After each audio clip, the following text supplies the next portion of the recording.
Capítulo 50. La reunión de las tres casas. Dentro del tambor de metal, incluso la cabeza de Gilgamesh estaba sumergida en el líquido rojo. Sus músculos y poros de su cuerpo estaban muy relajados.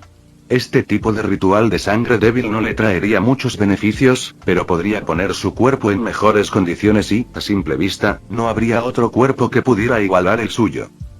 En ese momento, sonidos atronadores resonaron dentro del cuerpo de Gilgamesh. El ritual de la sangre impregnó todo su cuerpo y la esencia de la fuerza hizo que se relajara por completo. Todos sus pensamientos quedaron momentáneamente silenciados y sintió como si corrientes eléctricas recorrieran cada parte de su cuerpo. Esta fue una sensación agradable. A él no le generaría dolor, más bien un masaje. Si lo estaba haciendo ahora, era para que aquellos que tuvieran esta oportunidad de mejorar su fuerza se esforzaran al máximo. Pero para otros, todo el proceso de este ritual de sangre sería muy doloroso. No solo tuvieron que soportar la reconstrucción de sus cuerpos, sino también el aplastamiento de sus músculos. A pesar del arduo y doloroso proceso, todos gritaron por el intenso dolor que no podían soportar. Nadie sabía cuándo había terminado el ritual, pero cuando el dolor disminuyó, todos habían absorbido completamente el poder y ahora eran hombres completamente nuevos. Todos habían aumentado sus características generales. Eran mucho más poderosos y sus talentos posiblemente mejorarían después de esto.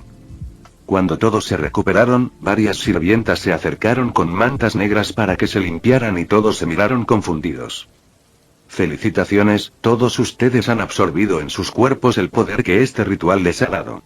En este momento, el príncipe Gilgamesh se fue porque tenía una reunión urgente, pero estoy seguro de que no importa lo que pienses, eres un motivo de orgullo para él. El Aine dio un paso adelante y miró a todos con expresión de satisfacción. Quizás no lo sabían, pero se estimaba que ese líquido, aunque no tenía precio, valía más de 10 millones de monedas de oro Asura.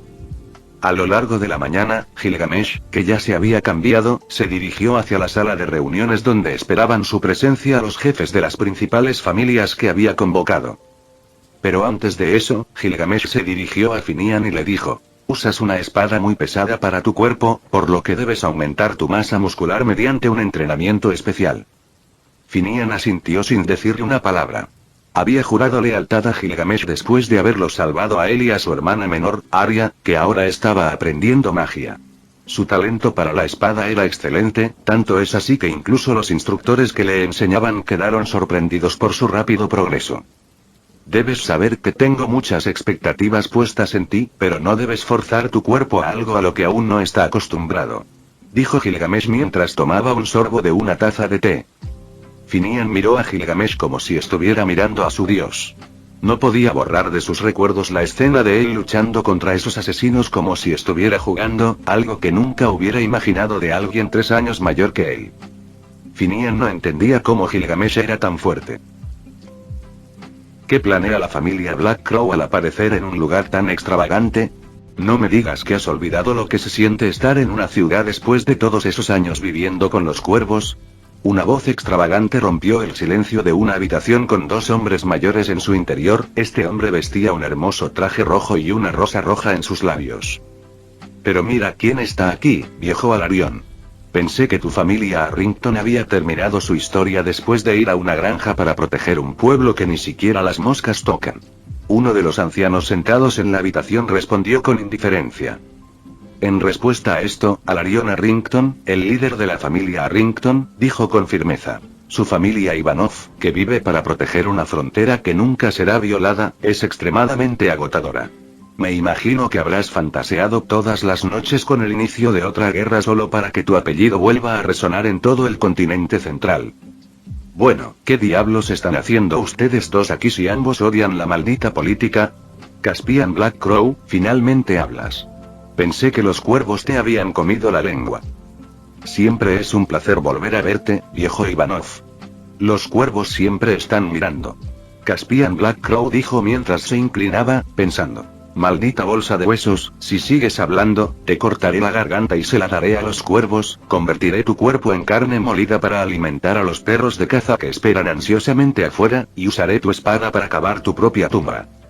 Con estos pensamientos retorcidos, Caspian Black Crow sonrió amablemente frente a estos 2 ancianos reconocidos. Para la gente de afuera, eran solo 3 jefes de sus respectivas familias de caballeros, pero por dentro había una gran historia que contar.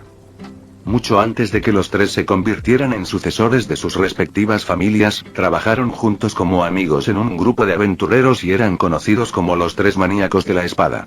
El cuervo tuerto, Caspian Black Crow, parecía el más amable por fuera pero el más oscuro por dentro. Su vida giraba en torno a espadas delgadas y penetrantes, que según él servían para perforar los corazones de sus enemigos.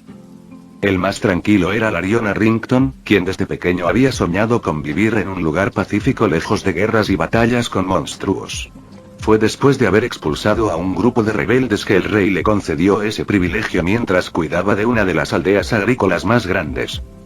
Por último, estaba Hax Ivanov, un amante de las guerras a gran escala que acabó retirado en la frontera donde ni siquiera los perros luchaban contra los gatos, lo cual era bastante lamentable si le preguntabas. Todos habían recibido una carta enviada por el cuarto príncipe invitándolos a ser parte de un futuro brillante, algo que estaba a punto de sacudir a todo el reino.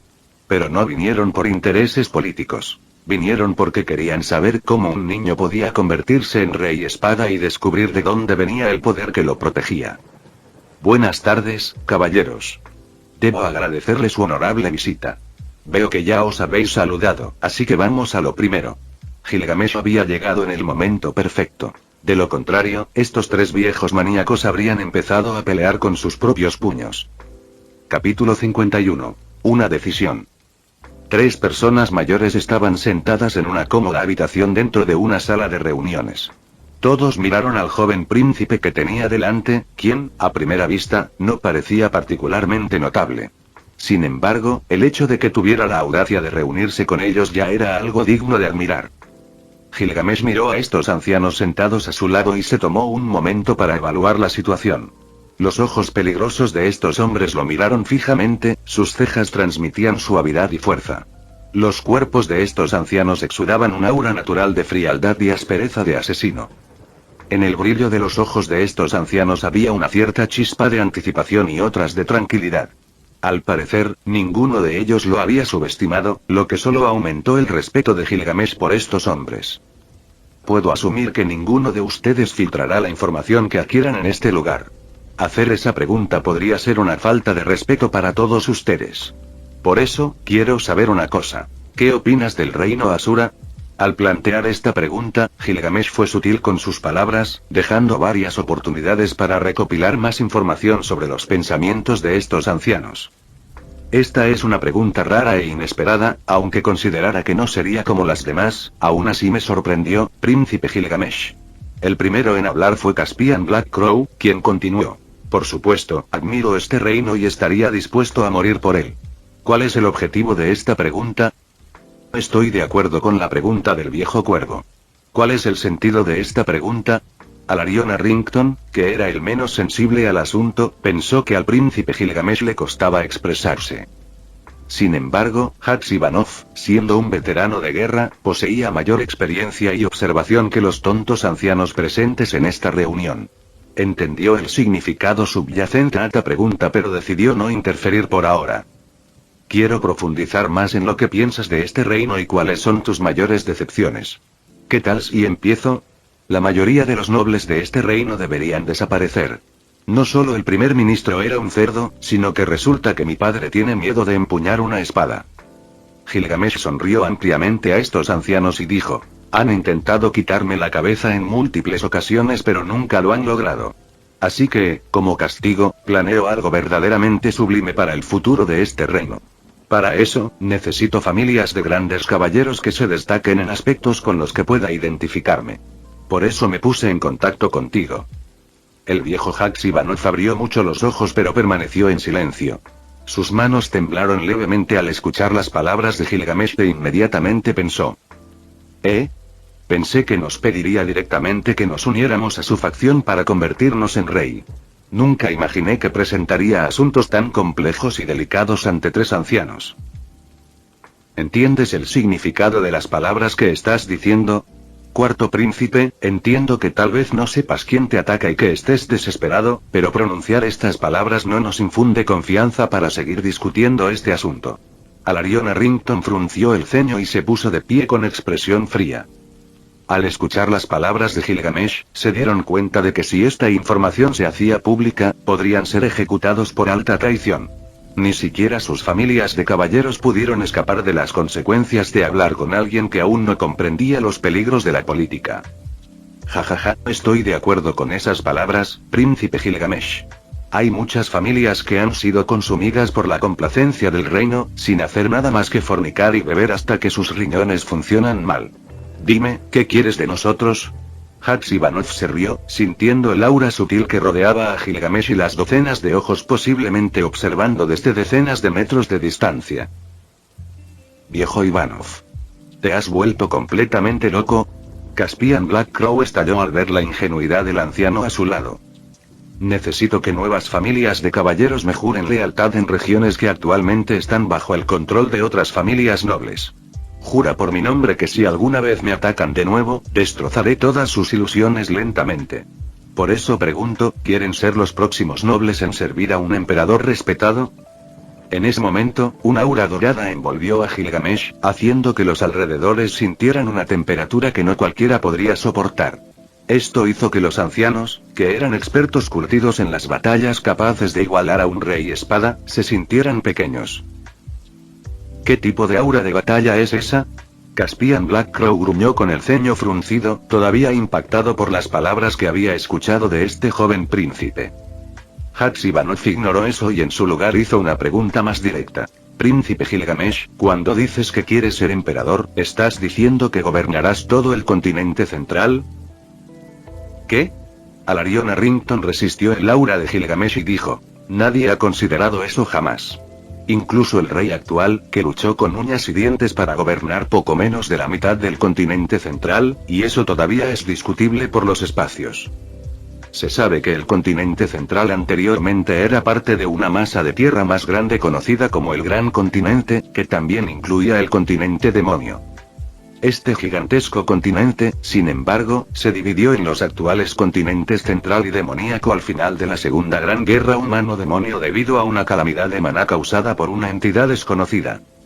Después de que terminó la guerra, el continente central y el continente demonio se reformaron, con el mar Ringus en el medio. La mitad occidental del gran continente estaba predominantemente poblada por humanos y, naturalmente, después de la división, el continente central tenía una población mayoritariamente humana. No hay necesidad de alarmarse. Por supuesto, eso fue solo un pensamiento pasajero, pero no se descarta reformar completamente este reino si decido convertirme en un futuro emperador de todo el continente central. Gilgamesh agitó su mano con desdén ante los alarmados ancianos que tenía delante, aunque el más emocionado de ellos fue Haxibanov. Los ojos de Gilgamesh brillaron con un toque de amargura mientras continuaba. Puedes creer que hablo sin fundamento, pero te daré una cuenta actual de mi facción para fundamentar mis palabras. Alastor, por favor pasa. Sí, mi señor. En un abrir y cerrar de ojos, Alastor apareció al lado de Gilgamesh, exudando una aura tranquila pero una presión indescriptiblemente aterradora.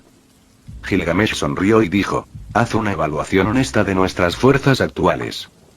Alastor se inclinó levemente y dijo: según los cálculos de esta semana, nuestra facción cuenta con más de 300 reyes espada, 5 emperadores espada y más de 1000 guerreros en el reino de la espada sagrada. Se estima que para finales de este año nuestras fuerzas aumentarán en un 400%. Imposible. Exclamó Alarion Arrington con voz ahogada. Esto era simplemente imposible de comprender. Un príncipe de 10 años no podría comandar tales fuerzas, o ya se habría convertido en rey si así lo hubiera deseado. Con una leve sonrisa, Alastor le preguntó al anciano que hablaba: ¿estás cuestionando la palabra de mi señor? En ese momento, un aura de batalla sofocante estalló, causando que incluso los ancianos que habían experimentado miles de batallas sintieran miedo. Sin duda se enfrentaban a un emperador espada muy poderoso. Haxibanov miró a Gilgamesh a los ojos y dijo en tono frío: si el cuarto príncipe puede mostrarme la cima del poder y hacer que mi familia sea tan impresionante como las personas bajo tu mando, tienes todo el apoyo de la familia Arrington. ¿Te has vuelto senil con la edad, viejo Ivanov? Caspian Black Crow replicó en un tono antinatural. Si prometes mejorar el estado del reino antes de tomar cualquier otra decisión, yo, Alarion Arrington, estaré dispuesto a apoyarte. Alarión también cedió, dejando a Caspian sin salida. Viejos tontos, los mataré si vamos por un camino sin salida, dijo Caspian mientras inclinaba la cabeza de mala gana ante Gilgamesh.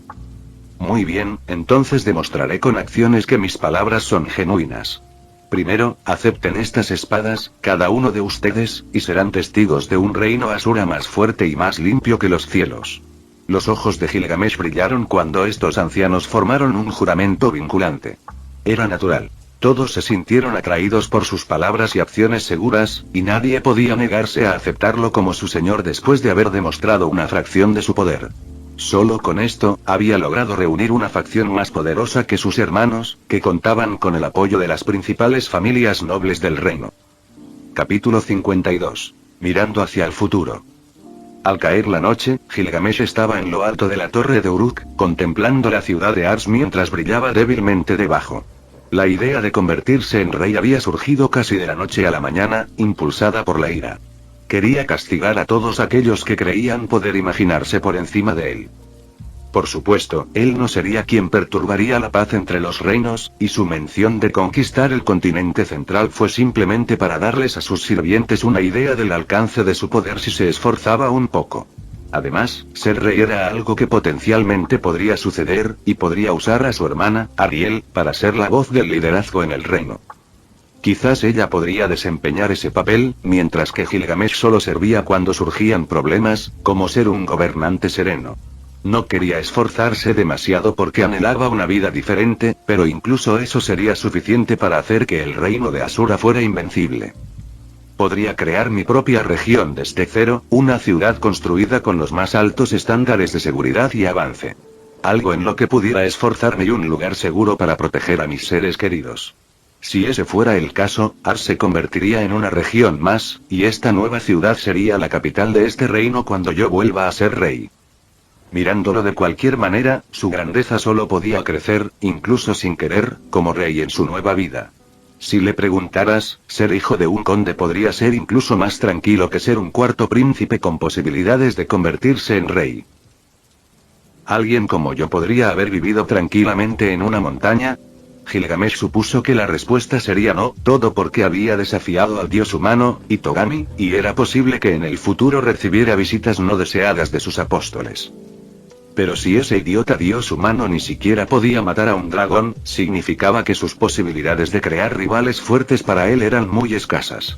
Aún así, ser capaz de construir una ciudad en la que residir y que pudiera protegerse de cualquier tipo de ataque garantizaría que cualquiera que viviera cerca de él no se viera afectado por esos ataques. Si Gilgamesh quería desempeñar el papel de un buen rey y eliminar poco a poco las posibilidades de sus hermanos, primero tenía que lidiar con la facción del primer príncipe, Gravel. Para desestabilizar a la única familia que apoyaba a Gravel, había ordenado personalmente una investigación sobre la familia Boreas Greirat. Bajo la corona del reino de Asura, la región de Fitoa estaba gobernada por la familia Boreas Greirat, ubicada en la parte noreste del reino de Asura. Esta era una vasta zona agrícola en las fronteras del reino. Las tierras de la región de Fitoa eran en su mayoría rurales con muchos bosques, pero lo que más importaba era quién lideraba esta región y la historia de esa rama de la familia. Philip Boreas Greirat, que dirigía la región de Fitoa, era hijo de Sauros, quien actualmente era el jefe de la familia Boreas Greirat. Sin embargo, lo crucial en este momento fue el liderazgo de Felipe en la región de Fitoa.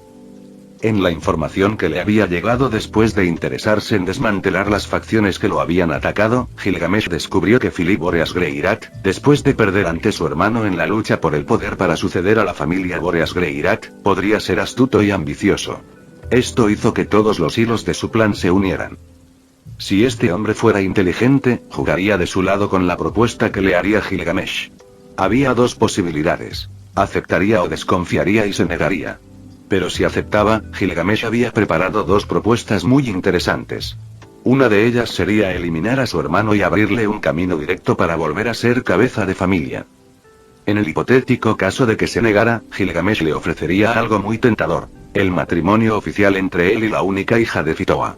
Como sus herederos varones pertenecían a la familia principal, su única hija, que debería ser un año menor que él, podría convertirse felizmente en su futura primera esposa. Solo con esto, destruiría la rama principal de la familia Boreas Greirat, que anteriormente se había aliado con Darius Silva Ganius en la facción que apoyaba al primer príncipe, Gravel. Con solo eso, no tendría que destruir por completo a esa noble familia. Prácticamente se unirían a su facción. Si hago eso, tendría una de las 4 regiones bajo mi mando. Gilgamesh sonrió mientras delineaba su plan, con la intención de llevarlo a cabo inmediatamente después de abandonar la capital. Solo espero que la hija de Philip sea alguien con potencial para ser mi esposa. No la aceptaría si no tiene un carácter especial que me ilusiona un poco. Bueno, al menos había oído que la hija de la familia Boreas Greirat era guapa y parecía estar interesada en las espadas, algo fuera de los estándares de la nobleza, lo que alivió enormemente a Gilgamesh al considerar esta agresiva decisión. Capítulo 53. Los Reyes Magos. Por favor, no nos maten. Las súplicas de un hombre resonaron con fuerza en los pasillos oscuros. A su alrededor, además de sangre, había partes de cadáveres que habían sido partidos por la mitad, con sus rostros llenos de horror.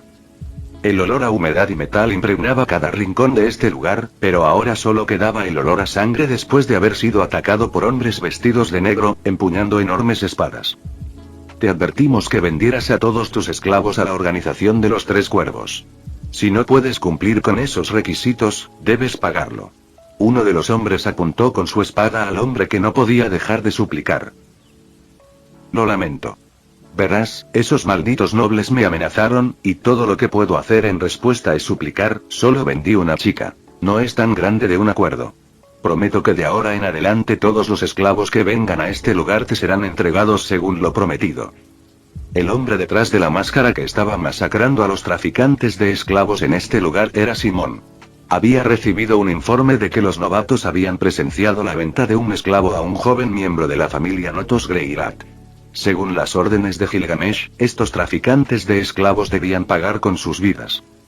Habían ido consolidando a los traficantes de esclavos de la ciudad de Arse implementando nuevas reformas en la ciudad. Estas reformas incluyeron la creación de escuelas educativas y torres mágicas para aquellos con talento en la magia e interés en futuras investigaciones. Durante la compra y venta de esclavos, nadie conocía los talentos de las personas vendidas, por lo que pocos se daban cuenta de que había genios entre los esclavos. Una de ellas era Tristina, la hija de la familia Purpleorse. Ella era increíblemente hábil con la espada, como le había informado Alastor. En poco tiempo, ella se convertiría en un rey espada en la técnica del estilo dios del agua. Por favor, no me mates. Suplicó el traficante de esclavos con lágrimas en los ojos. Simón sonrió fríamente, levantó su espada y dijo: No tengo órdenes de matarte. Esto es solo una advertencia por tu falta de respeto. Deberías haber pensado que no nos daríamos cuenta de que vendiste un esclavo bajo nuestro acuerdo, pero está bien. Supongo que no fuimos lo suficientemente claros sobre las consecuencias de ofender al cuervo de 3 ojos, así que como castigo tendrás que pagar con la mano. No, por favor, fuiste muy claro cuando tomaste el control de los delincuentes. Por favor, no tomes mi mano. Lo necesito. El hombre siguió inclinándose y tratando de lamer las botas de Simón. Al ver este acto repugnante, la expresión de Simón se volvió más fría y dijo: Continuaremos con el buen trabajo. Me llevaré a todos los esclavos de este lugar y esperamos que nos sigas vendiendo a todos los que lleguen aquí. Por supuesto, me quedaré con tu mano izquierda. No, espera. Al escuchar estas palabras, el traficante de esclavos entró en pánico, sin saber qué hacer para evitar lo que estaba a punto de sucederle. Lo único que le quedaba era suplicar vergonzosamente, pero parecía que eso no era suficiente. Grieta. Sin embargo, Simón permaneció impasible mientras retiraba la mano izquierda del traficante de esclavos, un hombre lleno de inmundicia que necesitaba ser castigado por escupir a su señor. Esto fue solo una pequeña advertencia. No habían matado a todos los traficantes de esclavos porque alteraría gravemente la distribución de esclavos en esta zona y controlar esta parte del mundo se volvería complicado. Señor, nos hemos encargado de todo, dijo uno de los hombres vestidos de negro con máscaras de cuervo. Simón asintió y caminó hacia la salida por el pasillo oscuro. Cuando estaba a punto de abandonar este lugar, se dio vuelta y dijo: El cuervo de 3 ojos está mirando. Si vuelves a vender esclavos a alguien que no sea nosotros, morirás. Recuerda, si vuelves a actuar como un tonto, no te tomaré la mano simplemente. La próxima vez te arrancaré todo el brazo. Dile al cuervo de 3 ojos que lo entiendo. No volverá a suceder. Dijo el traficante de esclavos con los dientes apretados por el dolor. Para entonces, Simón ya había abandonado este lugar, y afuera, numerosas figuras vestidas de negro esperaban su salida. Cuando todos lo vieron, se inclinaron respetuosamente y dijeron: «Saludos, señor. Lleven a los rescatados al refugio, y a los demás que estén libres, vengan conmigo a rescatar al esclavo que hoy fue vendido», gritó Simón mientras subía a un carruaje. «Sí, señor». Dentro del carruaje, Simón se sentó en silencio mientras cerraba los ojos. Habían pasado varios meses desde que se creó la organización Cuervo de 3 Ojos, con el único propósito de controlar los canales de esclavitud y bienes ilegales. Gilgamesh sabía una cosa y Simón recordaba perfectamente sus palabras. El crimen es algo que no se puede controlar. Si evitamos que esto suceda, encontrará otra manera. En ese sentido, lo que debemos hacer es controlar la delincuencia y hacia dónde se dirige. La respuesta fue sencilla. El crimen se dirigía principalmente hacia el dinero. Mientras Gilgamesh respetara el precio de los esclavos, si comprara cada esclavo que entrara a la ciudad de Ars, tendría un monopolio completo que solo molestaría a los nobles, pero a los traficantes de esclavos no les importaría. Hubo un rumor entre los traficantes de esclavos durante el tiempo en que Gilgamesh tomó el control de las ventas, y era este: no vendas esclavos a nadie más que al cuervo de 3 ojos. Te tomarán la mano y si no obedeces, tu cuello será el siguiente. Los castigos y rumores eran ciertos. Nada se hacía sin derramar una gota de sangre, por eso Gilgamesh supo controlar una manada de leones furiosos cuyo único objetivo era el oro. Después de hacerse con el control de Ars, varios grupos comenzaron a extenderse hacia las torres de Uruk que estaban siendo controladas por las casas de subastas Black Pearls, estableciendo así un fuerte canal para todo lo que Gilgamesh buscaba. Los novatos, por otra parte, eran meros trabajadores en las torres de Uruk, que servían como lugares de trabajo, centros de formación y centros operativos para los hombres de Gilgamesh. Mientras proporcionara a todos trabajo correspondiente a misiones que les reportaran beneficios, el dinero fluiría como agua en un río. Las familias nobles ya sospechaban que algo estaba pasando porque numerosos caballeros ahora estaban bajo el mando de un nuevo capitán que era extremadamente poderoso. Este capitán hizo cumplir la ley al pie de la letra y estableció la guardia de los caballeros templarios. Así fue como Gilgamesh había tomado el control total de Ars sin siquiera ser rey, demostrando cuán inepto era su padre para gobernar actualmente. Quizás siempre había sido así y no podía juzgarlo ahora porque había cumplido con su papel aunque no le gustara gobernar. Ciudad de Ars. Torre de Uruk. ¿Son los magos un problema? Elaine miró a Arya, la niña que había comenzado sus estudios de magia a una edad temprana y había demostrado un talento increíble. No hay maestros con mucho talento que puedan enseñarnos adecuadamente, y nuestro crecimiento es mucho más limitado que el de los caballeros en el manejo de la espada. Arya había visto el crecimiento de su hermano Finian y no estaba satisfecha con su propio progreso en la magia. Elaine también había notado este detalle.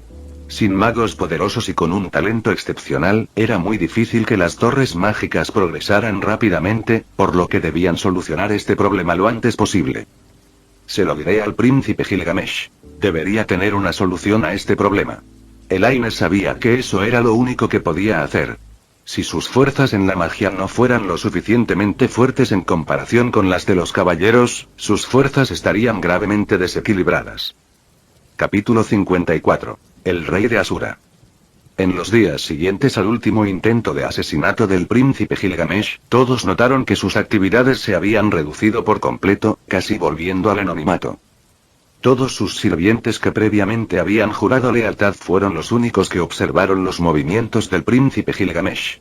Durante el día entraba en la biblioteca de la Torre Uruk y no salía hasta el anochecer. Sin embargo, a medida que caía la noche, caminaba hasta el jardín bellamente decorado y se sentaba bajo un cerezo en flor. Ese fue el único lugar que eligió para sentarse, y lo que hizo a continuación fue simplemente cerrar los ojos y descansar, al parecer. Conociendo su nueva rutina, los sirvientes no se preocuparon demasiado. Después de todo, era mejor que estar encerrado en su habitación sin luz solar. La mujer mayor del grupo de sirvientas sonrió con cariño. Conocía muy bien al cuarto príncipe porque había estado presente en su nacimiento. La madre del niño había sido alguien extraordinaria, pero era una lástima que la hubiera matado un veneno increíblemente letal. Desde ese día, el talentoso cuarto príncipe se encerró en su habitación y nunca salió debido a todo el trauma. Fue una sorpresa para ella que después de su secuestro, él hubiera cambiado tanto. Quizás se había cansado de todo y planeaba trazar un nuevo rumbo para su futuro, lo que a ella le agradaba. Esta noche, Gilgamesh estaba una vez más sentado bajo ese cerezo en flor, disfrutando de esta naturaleza un tanto artificial. En esta zona más cercana a la naturaleza, uno podía saborear cómo la brisa acariciaba suavemente cada parte de su cuerpo. Incluso uno podría vislumbrar algunas partes de sí mismo si se concentrara lo suficiente y se conectara con la naturaleza. Dentro de Gilgamesh, ese sentimiento que había conocido con su mejor amigo nació de nuevo. El que le había mostrado tanto en la vida y la única persona que realmente lo había comprendido. Alguien como él, un espíritu afín que lo había seguido hasta el fin del mundo. Incluso después de obtener el fruto de la inmortalidad, no planeó vivir más de 1000 años. Gilgamesh tenía en su poder el fruto de la inmortalidad, reposando a las puertas de Babilonia. Nunca antes se había usado porque fue entonces cuando comenzó su propia rebelión. De hecho, esta sensación de tranquilidad era lo que había estado buscando. Para él, que fácilmente podría estar en la cima del mundo, el lugar más seguro siempre sería la naturaleza y aquellos que pudieran comprenderla. Quizás fue un poco particular al elegir con quién casarse, pero solo así tendría a alguien para el resto de su vida, y a partir de ese momento, estaba seguro de protegerla hasta que su corazón dejara de latir. Esa era su única forma de ver el compromiso, tal vez porque nunca antes se había enamorado. Si llegara a ser así, tal vez las cosas podrían cambiar para bien o para mal en el futuro. Eso es lo que le gustaba de la vida. No se podía prever nada sobre el futuro. Mientras contemplaba las estrellas en el cielo nocturno, Gilgamesh de repente sintió como si siempre estuviera sumergido en un sueño. Durante los últimos días se había estado preparando, aprendiendo los idiomas que se hablan en este mundo y poniéndose en perfectas condiciones para su viaje. Ahora tenía una comprensión aproximada de la situación general del continente. Sin embargo, cuanto más entendía, más confuso se volvía. Si no fuera por el hecho de que todo estaba escrito en libros antiguos, Gilgamesh habría pensado que este mundo era igual al suyo pero en una era completamente diferente. Por supuesto, esos pensamientos fueron descartados cuando no encontró nada sobre sí mismo en los libros. Todo había cambiado. La gente, los acentos, la cultura y la vestimenta. Sin embargo, muchas cosas aquí todavía le parecían familiares. Gilgamesh suspiró mientras se recostaba sobre la hierba verde. Luego pensó angustiado. ¿Por qué aparecí en este mundo? ¿Por qué de repente puedo vivir otra vida después de todo lo que he pasado? Quizás esto sea una recompensa, pero es demasiado cruel porque las cosas que aquí se pueden conseguir son tan fáciles como tomar la tierra con las propias manos. Las cosas que podría lograr son beneficiosas. En este momento, incluso podría dominar el mundo si quisiera, y probablemente habría muy pocas personas que pudieran oponerse a mí. ¿Por qué hay tantos continentes y razas diferentes? Quizás algún dios idiota se aburrió y empezó a crear diferentes razas, una tras otra, con algún propósito especial. Pero bueno, Gilgamesh hacía tiempo que se había convencido a sí mismo de que mantendría las cosas simples y viviría una vida pacífica. A menos que él también se aburra y decida conquistar todo el continente central como había mencionado antes. De todos modos, esta vez viviré hasta ser viejo.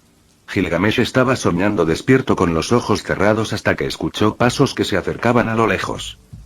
Lord Gilgamesh, tu padre ha enviado varios caballeros a buscarte. Una doncella que era un elfo se inclinó suavemente y transmitió el mensaje. ¿Ese viejo quiere hablar ahora?, preguntó Gilgamesh mientras se levantaba. Al menos le diría que planeaba viajar por el mundo antes de partir. Capital del reino Asura, Arras. Palacio de Plata. ¿Me has estado evitando, hijo mío? Frente a Gilgamesh estaba su padre, el rey del reino Asura, y le dijo: creo que es hora de que regreses al palacio, junto con tus otros hermanos. La razón por la que usted ha sido objeto de repetidos intentos de asesinato es porque no es cercano a la familia. La mirada de Gilgamesh se dirigió al rey y respondió sarcásticamente: incluso si quisieras acabar con mi vida, no podrían hacerme ni un solo rasguño. Por cierto, querido rey, voy a viajar por el mundo durante 5 años. Los párpados del rey temblaron ante la falta de respeto que le mostró su hijo, y dijo: me niego a dejarte ir. Aún eres demasiado joven para salir de la capital. Estaré más seguro ahí fuera que en este lugar donde mis estúpidos hermanos mayores están tratando de matarme. ¿Qué opinas?, preguntó Gilgamesh mientras caminaba de un lado a otro con una tranquila sonrisa en su rostro. ¿Me estás hablando en ese tono? ¿Me consideras siquiera tu padre? La ira del rey comenzó a filtrarse a través de su mirada. Se le torció la nariz, se le cortó la respiración y gritó en tono desigual: respeta a tus hermanos. Son familia después de todo.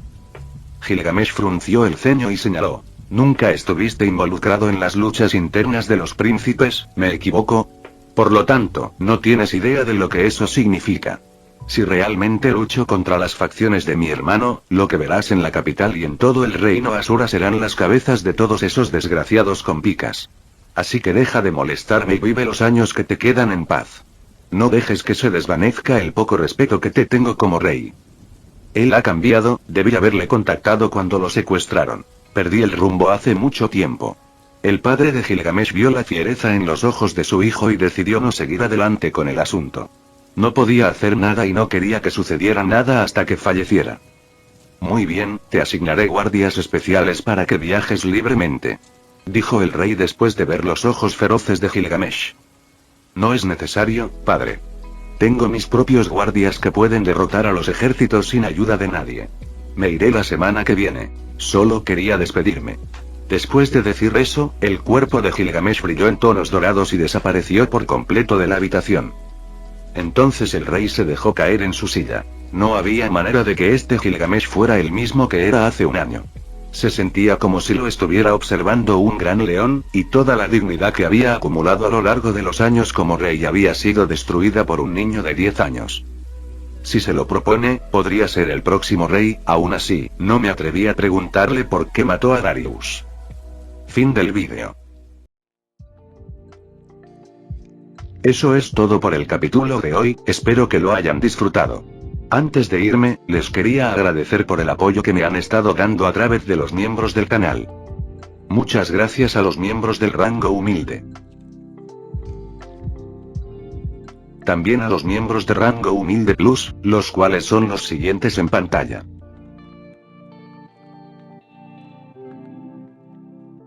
¿Cómo olvidarnos de los rango humilde premium? Jaime López, Over Granados, Señor Milaneso, Sebastián Mendoza, Novelas Ligeras FV, Yamil Beliz, Ami Manu, Ibcraftit. Son unos grandes bros. No podría faltar también a los máquinas de Tato 883, Tojifu Siguro Esgot, Eduardo José González, Nicolás 20, Manuel Navarro, y Walter Suirats. Nuestros rangos presidenciales. Bienvenidos a la élite, bestias. Y por último pero no menos importante, muchísimas gracias por el apoyo. Santiago Álvarez, nuestro único e inigualable miembro del rango soviético, bienvenido a bordo, camarada. Espero que disfruten los beneficios de ser miembros del canal cada uno. Y antes de irme, no se olviden de dar like y suscribirse. Nos vemos en el próximo vídeo, chao.